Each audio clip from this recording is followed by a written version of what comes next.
I'm Ian Rush and you're watching the Redmen TV. Okay, welcome to the Redmen TV, a little bit of an international break special. We're doing, as the board says, although how clear that is, I'm not certain, the Footy 100 LFC player stock exchange. The general gist being, this is our nice median line. We're going to work out whether we feel the players' stocks have risen or fallen. In order to set the baseline for that though, Chris, we're going to start with the Brendan Rodgers era and how we feel he left the squad for Klopp to take over. That's a lot of defenders. That is a lot of defenders. Should we just completely disregard this man now? Well, Enrique goes right down to the bottom because that's exactly where his stock was. The more we play without him, the higher his stock goes. I absolutely agree with that. I think Sacco was down here. I'm quite happy with Torre there, to be honest. Let's leave Torre there. Skrtel. For me, honestly, Yeah. down. Lovren, can you? Yeah. Well, he's not lower than Enrique, is he? To be fair. Yeah, but that's only because I didn't throw Enrique on the floor. Yeah. So let's have Lovren down the bottom. Klein, fine. Gomez, I thought was right up the top. I think not right up the top, but certainly. Nowhere near Flanagan heights. So I think in terms of the way we were looking at things, and it's weird because it's only been like a month, and yet it feels like a lot longer. And it's easy to forget that everybody was raving about Joe Gomez at the time. He had a phenomenal performance against Arsenal, and he looked like the bee's knees, playing out of position as well. I think Klein, I think he's probably edging towards the top half, to be honest, but Colo's eternal. But you're right in terms of where these players were when Brendan Rodgers left the club. Sacco was not considered really in his plans. Skrtel, he was, but I don't think he was doing anything exceptional. Moreno couldn't get in the team really, and Lovren looks like he'd exploded his Liverpool career. Defensively we were awful. Offensively we were awful. So there is going to be a lot of this in the red, I would imagine, for Brendan Rodgers. I know we've just spoken about it, Paul, but for simplicity's sake, for the viewer, we should really move on to what's going on with Klopp next, because otherwise it's going to be 20 minutes before they see it. Okay. So, we need to be able to go, all right, there you go, there's a fresh set of comparison. Martin Skrtel actually goes further up, I think. Okay, sound. Sweet. So, for Jurgen Klopp, it's hard. I'm gonna say that we leave him there because he's not done anything under Jurgen Klopp, but I don't think you can say, actually, I don't think his value's decreased in any way, shape or form. Yeah, I think we're all still looking forward to seeing him come back, absolutely. I think we've got to throw in absolutely right there. Mamadou Sakho. Yeah, nailed on. As good as it gets on. Obviously, I know he's now injured and he's going to be out potentially till the new year, which is a massive blow, and it tells you everything you need to know. That we are as gutted about that, given we've seen how improved his performances have been. Okay, well, I would like to go. I think those two are tethered, because the better he plays, the less I miss him. Yeah, or more of the closer he gets to a return, the more we realise that he might not be the player that he's going to be. Yeah, poor off lad. Yeah, let's just. Sorry, John. We'll come to you in due course, I guess.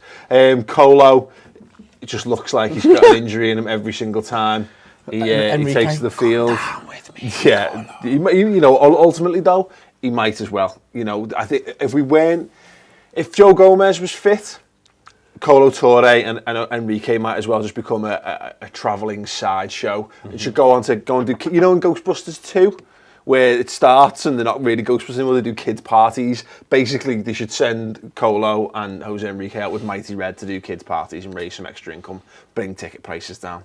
I think people would like that. So Colo, look, he's done. His football career is so far past its prime, it's ridiculous. Who have you got there? I've got Dejan Lovren. Where you putting Dejan? Because you've been as critical as anyone, and rightly so, of Dejan. You've wiped the slate clean far too many times for me to do it again. But what I will say is that I'm going to put him up here. Okay. All right, no, maybe not. There. I'm going to put him dead centre. I think you're right. I think he's right back to just being, like, again, we keep using the expression of wiping the slate clean, but he's right back to just go and prove yourself. I no longer think, based on his performances under Klopp, I'm not scared about having him in the team anymore. He just feels like a sound squad player. That's it. You've nailed it there, mate. He's a squad player. That's all. And that's for now. That's all he's going to be. Fucking expensive squad player. Right. He can go. He can go there though, and properly claim a place. I just don't know whether it's not going to be in that guy's shoes. I'll tell you that for nothing. If he's going to get a place in this team, it's going to be Martin Skrtel. It was very interesting to see that the other week in playing right side. Because if he can do that, absolutely. I'm of the belief, I think you're right, I think there's much of a muchness between these two guys. And I think Skrtel's been fine. I think he's definitely been better under Klopp, but I think the team has looked loads more solid, and he's been able to do the things that you want Skrtel to be doing. I don't want him thinking outside the box.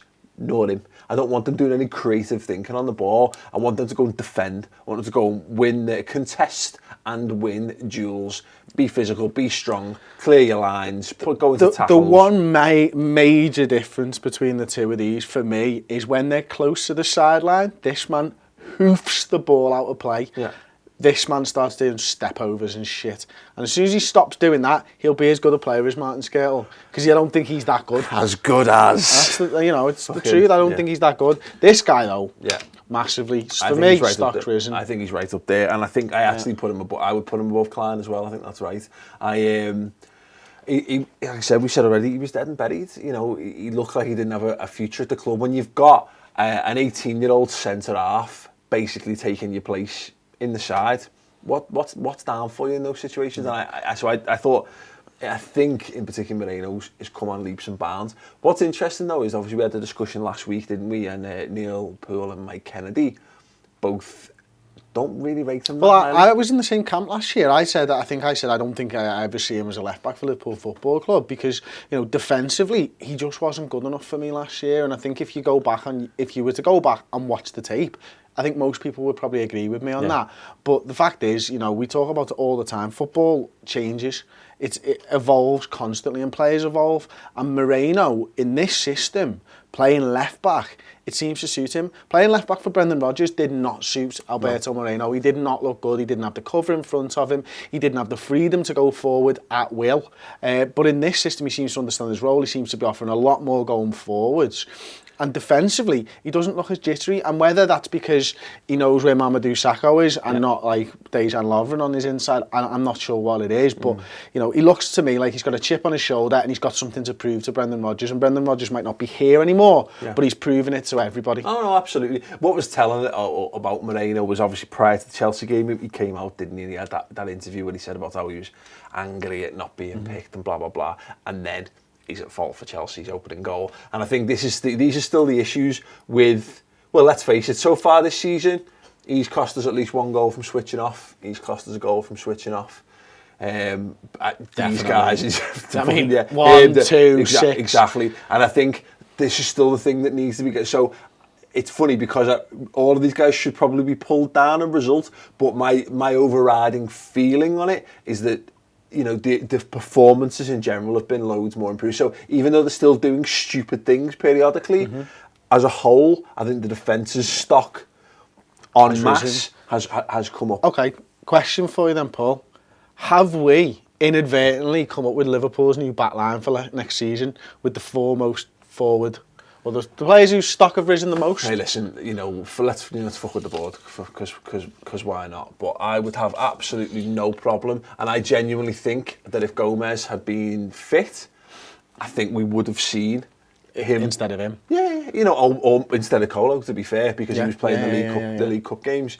I think Gomez would have come in and we'd have got an opportunity to see that defence. Look at that. Every one of those players is.